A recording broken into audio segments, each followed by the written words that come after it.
TET 1 এবং TET 2 এই পরীক্ষায় যারা প্রকৃত মূল্যায়ন থেকে বঞ্চিত হয়েছেন ওই সমস্ত পরীক্ষার্থীরা তারা অনেকগুলো রিট মামলা করেছিলেন একক বিচারপতির আদালতে, মাননীয় উচ্চ আদালতে। সেই রিট মামলাগুলোতে আমাদের বক্তব্য ছিল যে টেট 1 এবং টেট 2-তে তার যে কি আনসার কি তৈরি করা হয়েছে সেই আনসার কি অনেকগুলো প্রশ্ন ভুল ছিল, প্রশ্নের উত্তর ভুল ছিল আনসার কিতে, এবং এর ফলে যারা পরীক্ষায় বসেছিলেন তারা প্রকৃত মূল্যায়ন থেকে বঞ্চিত হয়েছেন।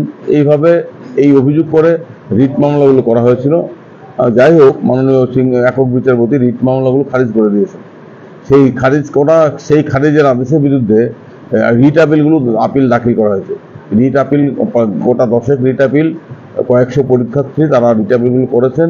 সেই রিট আপিলগুলোর শুনানি ইতিমধ্যেই শুরু হয়েছে। আজকে বিচারপতি টি অমরনাথ গৌড় এবং বিচারপতি বিশ্বজিৎ পালিত এই ডিভিশন বেঞ্চে রিট আপিলগুলোর শুনানি হয়েছে।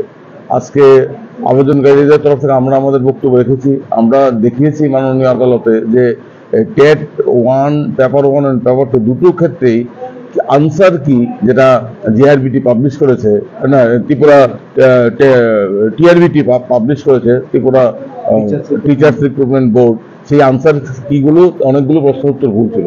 তার ফলে আমরা সঠিক আনসার করেছি, কিন্তু তারা ভুল আনসারকে ভিত্তিতে মূল্যায়ন করে আমাদেরকে সঠিক নম্বর থেকে বঞ্চিত করেছে। এই বিষয়গুলো আজকে আমরা আদালতে তথ্য প্রমাণ সহ দেখিয়েছি। অ্যাডভোকেট জেনারেলও কিছুটা সওয়াল করেছেন, সওয়াল সম্পূর্ণ হয়নি।